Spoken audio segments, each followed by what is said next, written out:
The storm had already buried the parking lot when I first saw him. Snow swept sideways across the floodlights, covering tire tracks almost as quickly as they appeared.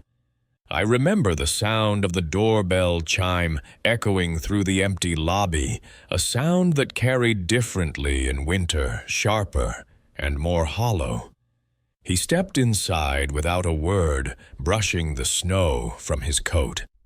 I noticed how his boots left perfect prints across the tile, as if each step was deliberate measured. He placed a folded bill on the counter before I even asked his name.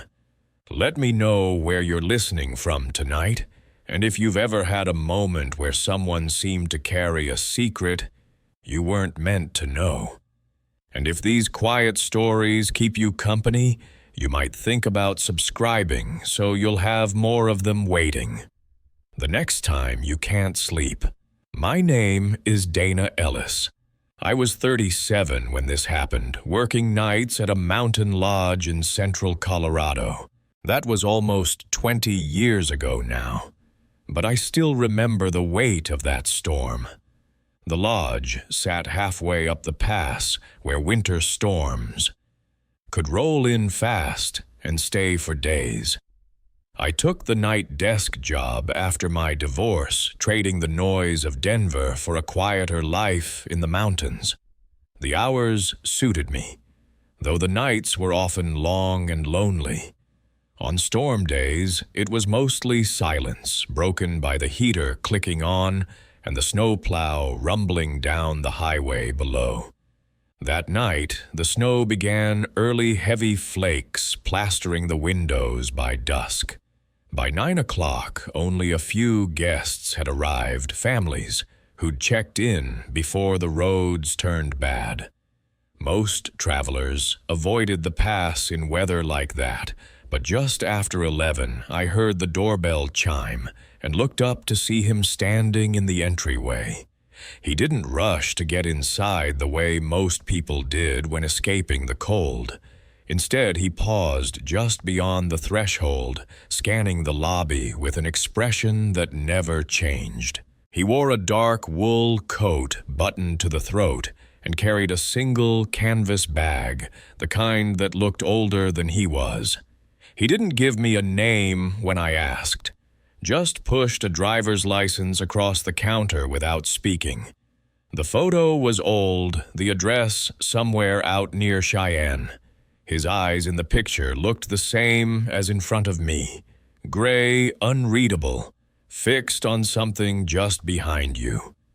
He signed the register with handwriting so neat it looked mechanical, then slipped the pen back exactly where he'd found it. I gave him a key to room 7 down the hall on the first floor. He took it without a word, picked up his bag, and walked away. I remember the way Len Turner, our overnight maintenance man, leaned in from the doorway and raised his eyebrows once the man disappeared down the hall. Len was a big fellow, always cracking jokes to pass the time, but that night he just muttered, "Not much of a talker, is he?" I shook my head and tried to laugh, but I felt something settle in my chest, the kind of unease you can't explain. The storm worsened as the night went on. Wind rattled the windows, and the lights flickered once around midnight. I made rounds through the lounge and down the first-floor hallway, checking the heaters and making sure none of the doors had blown open. Room 7's door was closed, no light under it, no sound at all. Most guests left their televisions on during storms for comfort, but that room seemed swallowed whole by silence. Around 2 in the morning, I poured myself another cup of coffee and settled into the desk chair, trying to read. That was when I heard its soft footsteps in the hallway. Not hurried, not lost, just steady, even steps. I set my book down and looked toward the corridor. After a long moment, a figure appeared. It was the man from room 7. He walked past the lobby without glancing in my direction and went straight to the glass doors that led to the back exit. I called after him, reminding him the storm was still raging, and the drift outside that door was almost waist-high. He didn't answer. He stood there for a moment, his hand resting on the metal bar, his reflection faint in the glass. Then, without opening the door, he turned and walked back the way he had come. His footsteps faded down the hall until the silence closed in again. I thought about checking on him, maybe knocking on his door to make sure he was all right, but something stopped me. It wasn't fear, exactly, more like the sense that I wasn't supposed to intrude. Len came by a little later with a wrench in hand, claiming he heard pipes knocking. I asked if he'd seen the guest. Len shook his head, said every room was quiet. I almost told him what I'd seen, but the words stuck in my throat. By dawn, the storm had buried the lodge. The plow hadn't come through yet, and the parking lot was nothing but a smooth, white field. I started my end-of-shift routine, preparing the breakfast trays and filing the night's paperwork. At 8, housekeeping knocked on room 7 to begin their rounds. No answer. When they tried the handle, the door swung open. The room was spotless. The bed still made the key resting on the desk inside. There were no footprints leading out into the snow. The drift outside the back exit was unbroken, just a white wall pressed against the glass. His boots had left perfect prints in the lobby tile, but none beyond that door. We checked every corner of the lodge, every closet, even the maintenance sheds. Nothing. He had simply vanished. The official record said he must have left before dawn, maybe while the snow was still blowing hard enough to cover his tracks. That explanation sounded reasonable to everyone else, but I never believed it. Not after watching him stand at that back door motionless, as if weighing something no one else could see. Even now, almost 2 decades later, I think about the quiet man, about the way he paid in cash, never spoke, and left without leaving. Sometimes when storms move across the mountains, I still hear that lobby chime in my memory. The sound is always sharper in winter. I don't usually think twice about fog. Living in Oregon, it's just part of the landscape, settling into valleys and covering the streets until noon. But there was one morning when the fog was different. Thick enough to swallow every sound, heavy enough to make the familiar seem strange. And it still unsettles me years later, whenever the weather turns gray. Back then, I was working 12-hour night shifts at Providence Medical Center, getting off at 6 in the morning. My routine was carved into stone by habit. I'd clock out, drive home to my small apartment, change into running clothes, and hit the neighborhood trails before most people's alarms had even gone off. Running was how I bled off the tension from the hospital, the smell of antiseptic, the endless hum of fluorescent lights, and the emergencies that never really left your head once you walked out the door. That particular November morning, the fog was already settled thick across the hospital parking lot. I could barely see my own car when I clicked the unlock button. The air felt muffled, like a heavy blanket pressed against the world. My footsteps on the asphalt sounded distorted, as if they belonged to someone else. I hesitated for a moment before starting the car, but told myself I knew those trails better than I knew the back of my own hand. 3 years of running them every morning had convinced me I couldn't get lost. By the time I reached Riverside Heights, the fog seemed to have grown denser. Street lamps were just faint orbs. their glow fading into white nothingness only a few feet out. My neighbor was outside pulling her cat in from the porch, and she called across the yard asking if I really planned to run in weather like this. I laughed and told her I'd stick to the main path. In truth, I didn't want to break the rhythm. Missing one morning meant thinking about work all day, and I needed the quiet more than ever. The first part of the route was familiar sidewalks, the old blue mailbox, the yard with a dozen ceramic gnomes, the bus stop where high school kids left empty cans.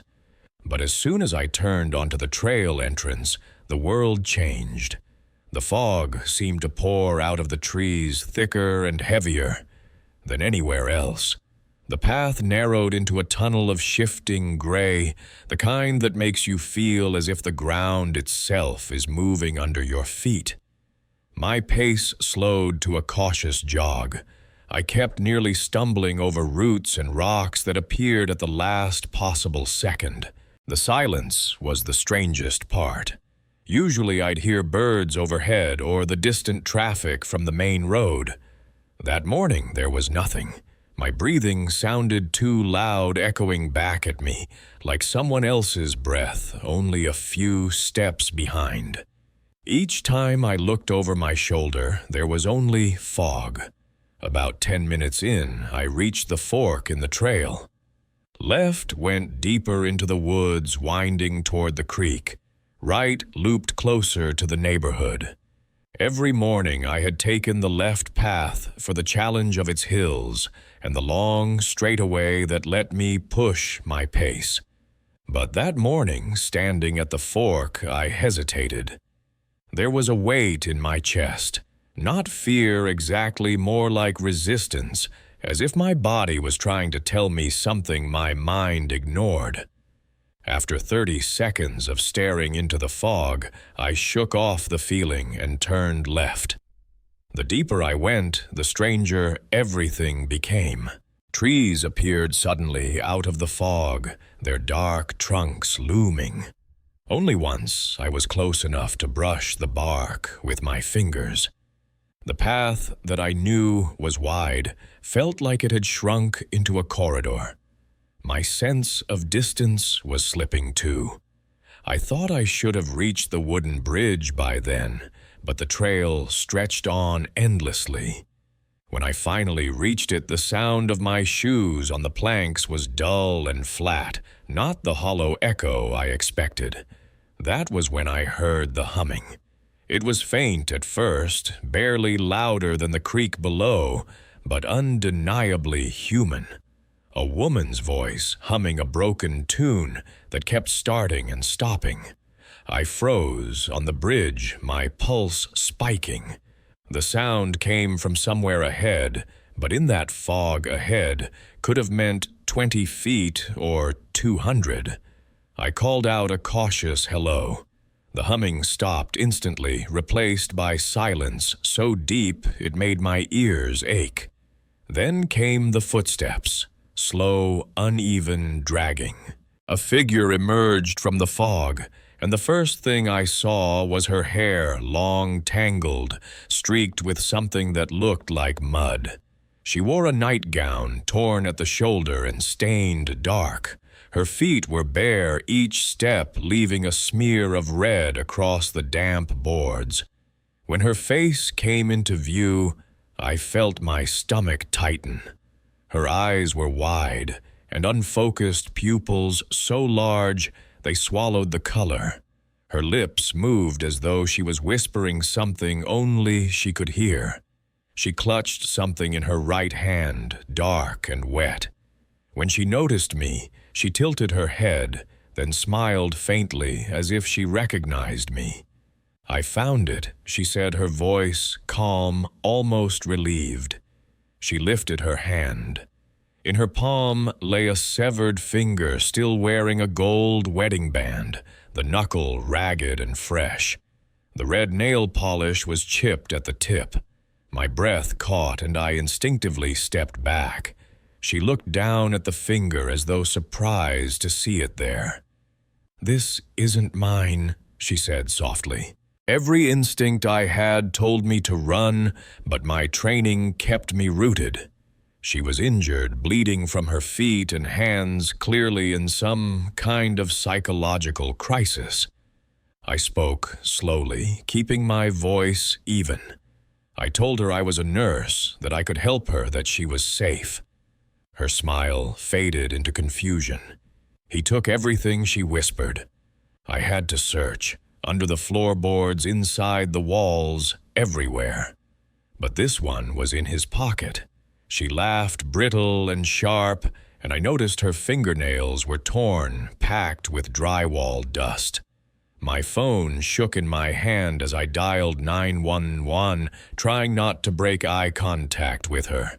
She swayed unsteadily on her feet, then looked past me as if she heard something I couldn't. From far-off sirens began to rise through the fog.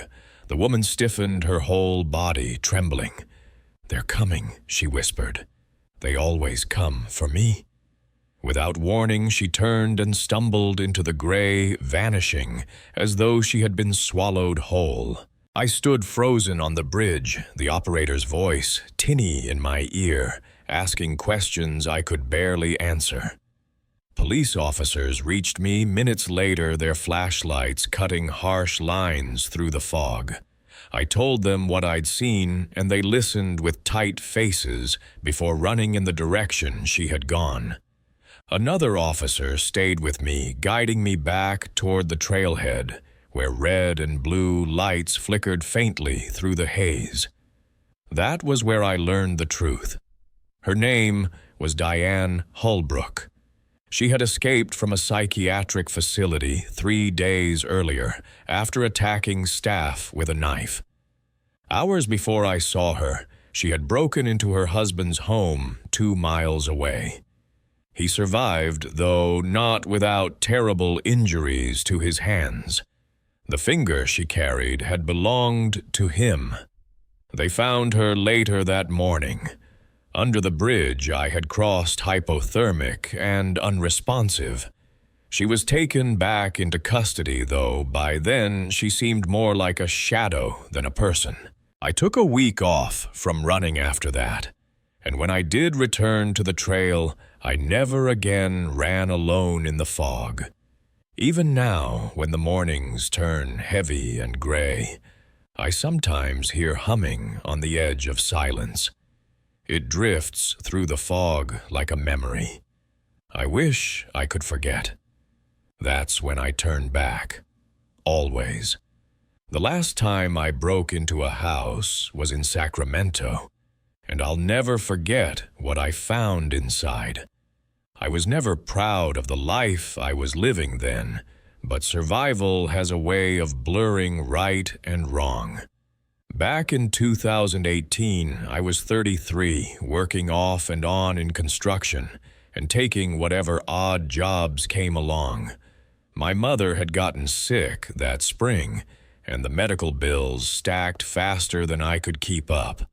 I started supplementing what I earned by stealing things, wallets from unlocked cars, packages from porches. And when I felt desperate enough breaking into homes I knew would be empty, it wasn't something I bragged about. It was something I told myself I'd stop doing once we were in the clear. There was a neighborhood on the edge of Willowbrook, the kind of suburb where people mowed their lawns twice a week and left their garage doors open. One house in particular caught my eye.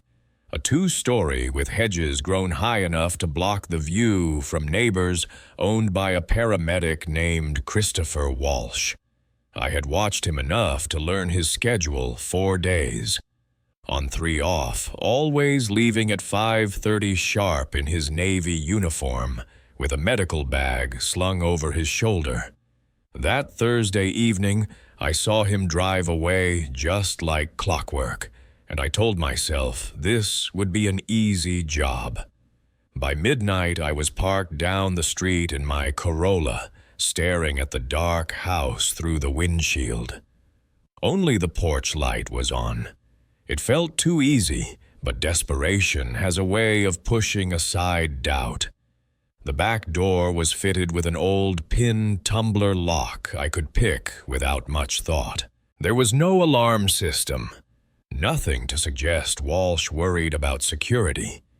Inside, the kitchen smelled faintly of disinfectant mixed with something sweet, almost metallic. I pushed the unease aside and filled my backpack with the usual items: a tablet on the coffee table, a jewelry box from the mantel, a couple of vintage-looking watches. That should have been enough, but greed makes you linger longer than you should. My penlight caught the outline of a basement door painted the same color as the wall. What stood out was the heavy deadbolt on the outside. Locks on the outside aren't for keeping burglars out, they're for keeping something in. I should have left then, but instead I pried it open. The smell hit me first. Stronger than what I'd noticed upstairs, something sweet rotting under a layer of antiseptic. A staircase led down into darkness. I heard a humming noise, low and mechanical like a refrigerator running in the distance. Against every better instinct, I went down. The basement wasn't unfinished. The walls were painted, the floor concrete, but clean. Fluorescent lights hummed overhead, though most were off. My penlight swept across metal shelves lined with glass mason jars. At first, I thought they were filled with medical samples. Walsh was a paramedic, after all. But then I leaned closer. Each jar was labeled with a name and a date written in careful block letters. Inside were things that made my stomach turn an ear, a finger, a fragment of bone. The labels made it worse. Catherine 2017 left ear. Melissa 2016 third finger. I wanted to turn and run, but that was when I saw her. She was strapped to a gurney in the center of the room, duct tape over her mouth, eyes wide in the beam of my light. She looked young, maybe 20, wearing a torn sweatshirt with a college logo. One of her shoes was missing her ankles, bound in zip ties. For a moment, we stared at each other, both frozen. Then she began thrashing muffled screams, tearing through the tape, tears running down her face. I rushed over, cutting the ties around her wrists with my pocket knife, whispering that I'd help her, that we had to be quiet. Her skin was raw where she had fought the restraints. As soon as the tape came off her mouth, she gasped, "He'll be back. Please, please, we have to go." The sound of a car door slammed outside, followed by heavy steps on the porch. The girl's whole body stiffened. She whispered, "Hide," her voice breaking with fear. I froze my mind, scrambling for options. The front door opened above us, and I heard a man's voice humming casually like he was returning home after a long day. His footsteps moved across the floor overhead. Then they stopped. The house fell silent, and I realized he'd seen the broken lock. Amber, his voice called down the stairwell, calm, almost cheerful. "You've been working on those ties again, haven't you? You know what happens when I have to come down there?" The girl clutched my arm so hard her nails dug into my skin. We ducked behind the shelves, crouched low among the jars, my heart pounding so loud I thought he would hear it. The basement door opened and his shadow stretched across the floor.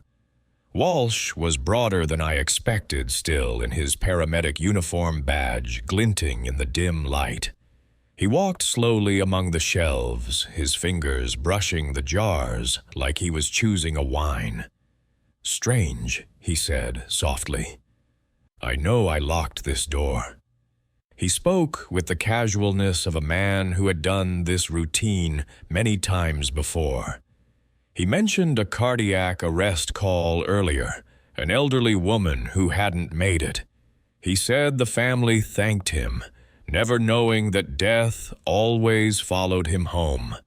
His laugh was low and bitter. Amber's body shook against me, every breath a ragged whisper. Walsh moved closer, scanning the rows of jars, until his radio crackled to life. A dispatcher's voice called out urgent multi-vehicle accident on Highway 50. They needed all available units immediately. Walsh paused his hand on the radio. For a long moment he stood there in silence. Then he sighed, pressed the talk button, and said, "Unit 47 responding." Before leaving, he called over his shoulder, "Don't go anywhere, Amber. We'll continue when I get back." His footsteps retreated, the door closed, and the bolt clicked into place. We were locked in. Amber collapsed against me, sobbing quietly, whispering that there was no way out. But I refused to accept that. I cut the remaining ties and began searching the walls. Behind a row of Polaroid photos, taped to the drywall, I found a small window near the ceiling, painted over but real. It was narrow, but Amber was small. I dragged the gurney under it, pried it open with my crowbar, and boosted her through. She disappeared into the night air with a thud as she landed in the grass outside. I was too broad to fit, so I ran for the stairs and rammed my shoulder against the locked door again and again until the frame splintered. I burst into the empty house, ran out the front, and found Amber waiting by my car, trembling but alive. We drove straight to the police station without looking back. Walsh never returned to his house that night. By the time police arrived, he was gone. They found his abandoned vehicle 3 counties over, and evidence linking him to at least 14 missing women across 8 years. The news called him the paramedic of death. His face was on every channel for weeks, but he vanished like smoke. Amber went into witness protection. I served 6 months for the burglary, a small price for what I uncovered. Years have passed since then. I've built a quieter life, steady work, and nothing to hide. But sometimes I still wake in the dark thinking about those jars, lined in perfect rows, about the way his shadow stretched across that basement floor. And I wonder where he is now, whether he's still out there wearing a uniform, saving lives in the daylight and taking them home at night. I used to think grocery shopping late at night was one of the safest routines I had. The store was almost empty, the lines short, and I could get in and out quickly without juggling a toddler on my hip. I never expected danger to come in the quietest part of my week, in a brightly lit parking lot where everything should have felt safe. In November of 2022, my husband Nathan and I had just moved to a small town outside Pueblo. He worked rotating shifts at the power plant, and most evenings he was either sleeping early or heading in for a night on duty. I stayed home with our daughter Chloe and settled into the slower rhythm of small-town life. Thursday nights became my time. Once Chloe was asleep, I'd kiss Nathan goodnight and head to the Save Mart on the edge of town. That night I remember clearly. It was cold enough that I could see my breath, but not yet full winter. I made my way through the aisles in peace, filled the cart, and left just before closing. The lot was nearly empty when I pushed the groceries to my old Ford Explorer, the harsh yellow parking lights giving everything a washed-out look. I loaded the bags, shut the trunk, and climbed into the driver's seat, feeling satisfied I'd gotten everything on the list. When I turned the key, the engine made a grinding noise followed by hollow clicks. I tried again, pumping the gas pedal out of habit, though I knew it wouldn't help. The same sound repeated each attempt, making my chest tighter. My phone read 9:47 p.m. The store would close in 13 minutes, and most of the employees' cars were already gone. I thought about calling Nathan, but he had taken a sleeping pill that night to adjust to his shift schedule. Once he was out, nothing could wake him. I scrolled through my contacts for the local moms group, but they lived across town. While I sat there debating, I heard footsteps. A man emerged from the far end of the lot, walking steadily toward me. He wore dark work clothes with reflective strips on the sleeves and carried a metal toolbox. His face was open, almost friendly, with a smile that suggested he knew exactly how to help. "Car trouble," he called his tone casual, practiced. I cracked the window halfway and nodded. He introduced himself as a mechanic finishing a late call and said he hated to see anyone stranded. His hat had an auto shop name stitched on it, though the lighting made it hard to read. Before I could answer, he walked to the front of my car and asked me to pop the hood. His movements were fluid, confident, the way someone moves when they've done the same thing 1,000 times. I pressed the latch and he lifted the hood with one smooth motion, flashlight in hand. He asked when I had last checked the battery, made a sympathetic noise, and leaned over the engine. I watched carefully. His light passed over various parts, but I realized he wasn't actually touching anything. His hands hovered, his eyes shifting more toward the reflection in the hood than the parts themselves. It was like watching a performance. After a few minutes, he said he had jumper cables in his truck parked just around the corner. He promised to be back in 2 minutes and walked away, toolbox swinging at his side. I watched his boots leaving faint, wet marks on the dry asphalt. The lot hadn't seen rain in days, but his footprints stretched all the way back to the dumpsters. I dialed the emergency line for Eddie's auto service, the only shop we had used since moving. A gruff man answered, and I explained quickly about my dead engine and the mechanic who had stopped to help. "What mechanic?" he asked sharply. "We don't have anyone out tonight. All our guys clocked out at 6. The words made me sit straighter. I repeated what I had seen, the hat with a logo, the toolbox. There was a long pause. Then he told me firmly to lock my doors and not step out for anyone until their real nightman arrived. He said he would also call the police. My hands shook as I hit the lock button, securing every door. In my rearview mirror, I saw him coming back, not from the corner where he claimed his truck was parked, but from the shadowed area near the delivery bay. He no longer carried jumper cables, just the toolbox, and his smile looked stretched, forced. He tapped on my driver's side window with his knuckles, leaning close enough for me to see the dirt packed under his fingernails. "Small problem," he said through the glass. "Forgot my keys in your engine. Just pop the hood real quick." There were no keys. I shook my head. His expression changed, the friendliness thinning into something colder. His hand pressed against the glass, leaving a greasy print as he tried again, his voice low, controlled. "Come on now. Just 2 seconds." That was when I noticed the earpiece tucked under his collar, a thin wire disappearing beneath his jacket. He wasn't alone. My chest tightened as I realized he might be speaking to someone else nearby. Before he could say more, the sound of sirens carried from the highway. He stepped back, frustration flashing in his eyes, then retreated toward a dark sedan parked 3 spaces away. A white van pulled in fast, Eddie's Auto Service painted clearly on the side. 2 police cruisers followed, lights flashing.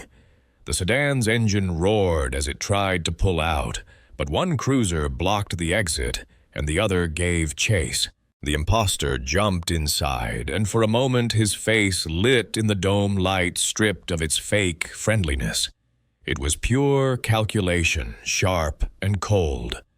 The real mechanic Carl approached my car with his ID raised high. Only then did I unlock the door. He asked if I was all right and walked to check under my hood. A moment later he swore and told me to step back. Wedged between the battery and engine block was a hunting knife, positioned so that if the car had started, the fan belt would have snapped and sent it flying. Attached to it was a small wired device leading to the brake lines, designed to puncture them after a few miles. My throat went dry as he explained. Later, the police told me the imposter's name was Douglas Hartley. He was wanted in multiple states for attempted abductions, always targeting women alone in parking lots. His partner refused to give a name and had no record in any system. In the trunk of their car, officers found zip ties, rope tarps, and several stolen license plates.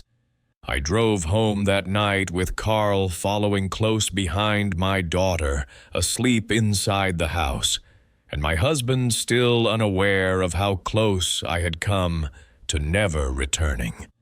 We installed cameras the next day, and I never again shopped alone after dark.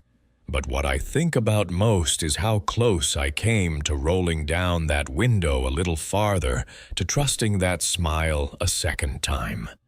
Sometimes the smallest choices, the quick call you make, the extra second you hesitate, are the only reason you live to tell the story. I don't usually think about that job anymore, but sometimes a small sound will bring it all back clear as the night it happened. A rattle in a hallway, the faint echo of footsteps.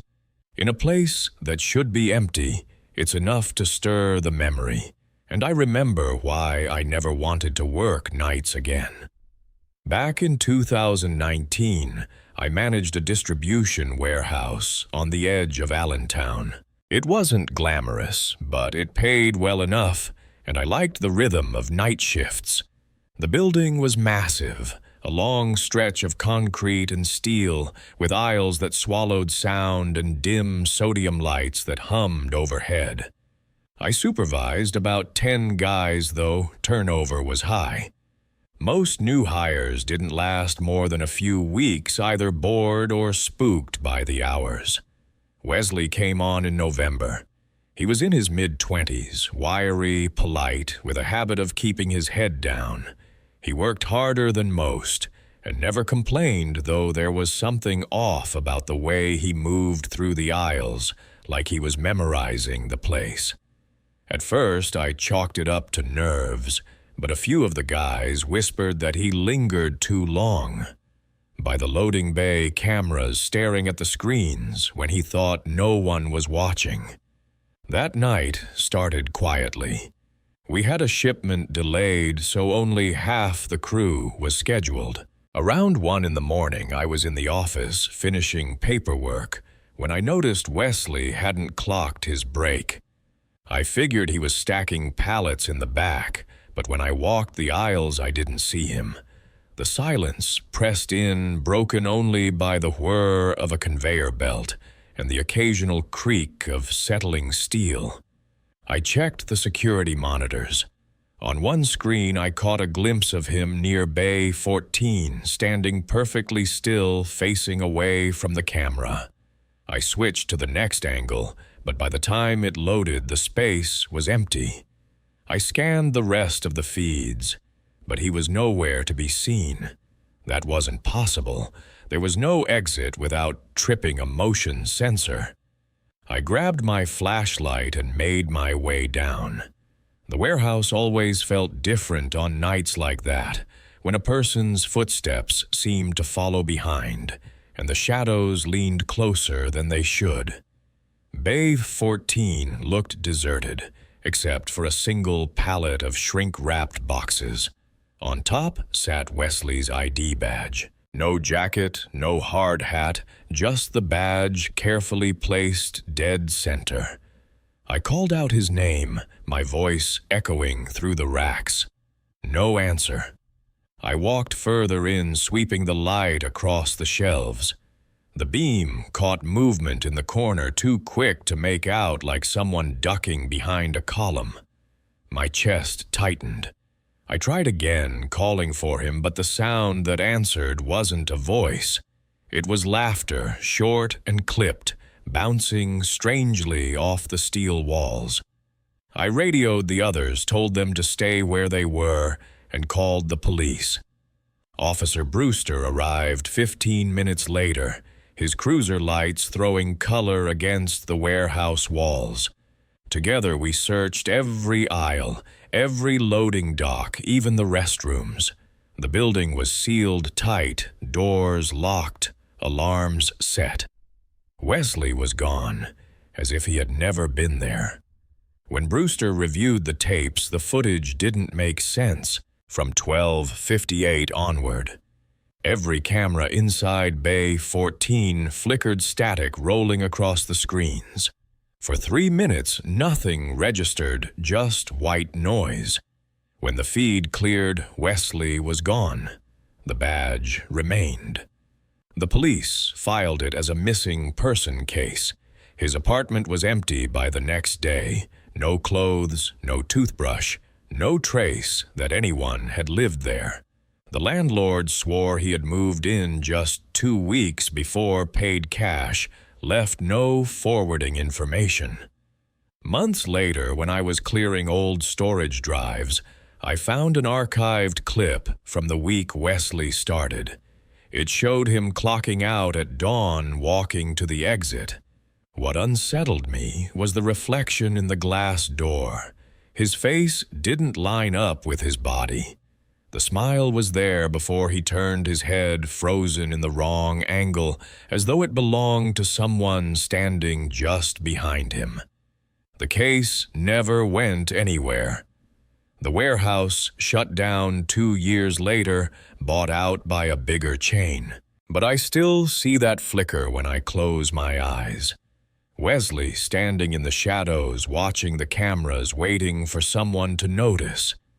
Some nights when I drive past the empty lot where the warehouse used to be, I catch myself slowing down, scanning the chain link fence. And every so often, just past the reach of the headlights, I swear I see him. I don't usually bring up that winter because it sounds like the kind of story people assume. You made darker than it really was. The truth is, I left out details when I told it back then, not because they weren't important, but because they stayed with me in a way I couldn't shake. Back in 2006, I worked the front desk at a lodge tucked high in the Colorado mountains. It wasn't a glamorous job, but the air was clean and the place stayed busy with hunters, hikers, and skiers, depending on the season. The owner trusted me to handle the night desk, which meant I was often the one greeting weary travelers who pulled off the highway after dark. Nights could be long, but I had a routine check-ins until about 11, then quiet paperwork until the bars emptied and the occasional drunk guest wandered in. That December, a storm rolled down from the ridge and cut the town off for almost 2 full days. By evening, the first night, the roads were buried and only a few trucks had made it in before the pass closed. One of them belonged to a man I didn't recognize. He arrived around 9, driving an old blue sedan that looked like it barely survived the climb. He gave his name in a low voice, sliding a folded 20 across the desk before I even quoted the room rate. His ID was from Nevada, though the photo looked 10 years younger than the man standing in front of me. His eyes didn't quite meet mine when I handed him the key. He didn't ask about breakfast or the lounge or anything at all, really. He just wanted the room farthest from the lobby. I remember his boots, no tread, just smooth leather soles that left almost no print on the snow. I thought about it later when we checked the walkways. By midnight, the power flickered. The generator kept the lights steady in the lobby, but the hallways dimmed, and the wind pressed hard against the windows. Len Turner, the maintenance guy, made his rounds with a flashlight, muttering about pipes. I was half dozing behind the counter when the phone on the desk rang. It wasn't the outside line, just the intercom system, which only worked room to room. The panel read, 212, the quiet man's room. I picked it up, but there was no voice, just static and a faint sound like someone whispering too close to the receiver. I asked if everything was all right, but the line went dead. Len offered to check, so I stayed at the desk while he went upstairs. He was gone about 10 minutes, then came back, frowning. Room 212 was empty. Bed unslept in key still on the inside nightstand. We checked the parking lot together. His car was still buried under the snow. No tracks led away, no sign of him on the stairs or outside. It was as though he had walked out of his room and disappeared into the storm without ever passing a door or window. The rest of the night stretched slow and uneasy. Every so often, the hallway motion lights clicked on upstairs, but when we checked, no one was there. Around 3 in the morning, Len swore he heard footsteps in the laundry room, heavy and deliberate, but the machines stood silent, and the air smelled faintly of cold, as though the snow itself had crept in. When the plows finally cleared the pass, the next afternoon, the sheriff stopped by after I called.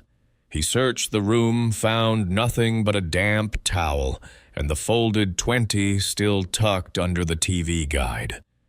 No one had checked in under that name in any Nevada county. There wasn't even a trace of the driver's license number in state records. For weeks afterward, the memory stuck with me. The sound of that intercom hissing with static, the way the upstairs lights came on when the hallway was empty. But what lingered most was the thought of those leather-soled boots, leaving no impression in the snow, even as the storm swallowed the mountain whole. The lodge closed down a few years later. I drove past the site once long after I quit, and the building stood boarded and gray against the slope. The snow was falling again that night, piling high on the roof. For a moment, I thought I saw a shape in the upstairs window, perfectly still, waiting for someone at the desk to answer the phone. I used to think the night shift had its own kind of safety. The world was quieter, the streets emptier, and people kept to themselves. Working nights at the warehouse in Allentown taught me that silence can feel more unsettling than noise, especially when it lingers in places where it shouldn't. Back in 2019, I managed the overnight crew at a distribution warehouse on the edge of town. It wasn't glamorous work, but it paid the bills, and I liked the quiet routine. Most nights, the same handful of guys showed up, older hands who knew the drill. That spring, corporate sent over a new hire, a kid named Wesley, who was barely out of high school. He was thin, awkward, and eager to please. I didn't think much about him at first until the 3rd week of his shift, when the unease began to creep in. It was after midnight when I first noticed it. We were taking inventory in the far aisles, the kind that stretched so long the overhead lights seemed to fade into a vanishing point. Wesley stood at the end of one row, not working, not moving, just watching the rest of us. I waved him over, but he didn't respond. When I walked toward him, he finally turned and disappeared down the next aisle, his footsteps unnervingly soft for the heavy boots he wore. The other guys started mentioning strange things soon after. One said Wesley called him by the wrong name during lunch, but not just a random slip. He used the man's brother's name, a brother who had died years earlier. Another said Wesley asked about his house, describing the kitchen curtains and the broken screen door. Though the two had never spoken outside work, I brushed it off as nerves or coincidence until it happened to me. One night as I was closing out the system, Wesley came up behind the desk. He asked how my daughter was handling the new school. He used her name. The thing was, I never once mentioned her to him. Nobody at that job even knew I had a kid. The next evening, I walked into the break room and saw Wesley sitting at the table flipping through a notebook. He looked up at me with a half smile, like we shared a secret. On the table in front of him was a sketch, rough pencil lines forming the front porch of my house. It wasn't perfect, but it was unmistakable. The cracked step, the leaning mailbox, even the shape of the oak tree beside the drive. He slid the page toward me without a word, as if it were some kind of gift. I told him to cut it out, tried to sound firm, but he only tilted his head and said, "You'll see." That was the night I called Officer Brewster.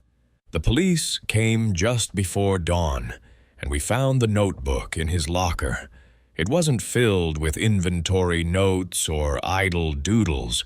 It was page after page of addresses, names, fragments of conversations that hadn't happened yet. My daughter's birthday, scrawled 3 pages in, the exact date my crew leader had missed work for a funeral. Even the words I had said earlier that night written down as though he knew them before I spoke. They escorted Wesley out calm as ever, still smiling. He didn't resist, didn't argue. He just looked back at me as he stepped into the squad car, mouthing something I couldn't hear. For a while, I thought it was over, but sometimes, late on my drives home, I catch sight of someone standing near the edge of the lot, motionless under the floodlights. I never stop to check anymore. Some nights when I wake suddenly, I swear I hear the faint sound of pencil on paper, steady and deliberate, coming from the corner of my room where no one sits. That was the last story I wanted to share tonight. Thinking back on these accounts, I realize they all share a strange familiarity. The idea that the ordinary places we pass through hold quiet corners where unease waits. Hotels, diners, warehouses, roads at night. They are not remarkable on their own, but in stillness they collect the kinds of moments that linger long after the night has passed. It is not always what we see that unsettles us, but what remains unanswered. The unclaimed car buried in snow, the stranger who calls you by the wrong name, the sudden silence in a place that should be full of noise. These fragments take root in memory and wait there, surfacing at quiet hours when the world feels too still. What frightens me most is how easily we move past them at the time, convincing ourselves nothing was unusual. Only later do we recognize the weight of those moments, the small details that refuse to fade. Perhaps that is why these stories endure, because they remind us that unease does not come from the spectacular, but from the quiet details we cannot explain. Thank you for staying with me until the very end. If these stories kept you company tonight, I invite you to subscribe, share them with a friend, or simply return for the next evening's account. And tell me, have you ever crossed paths with someone who seemed to know a little too much about your life?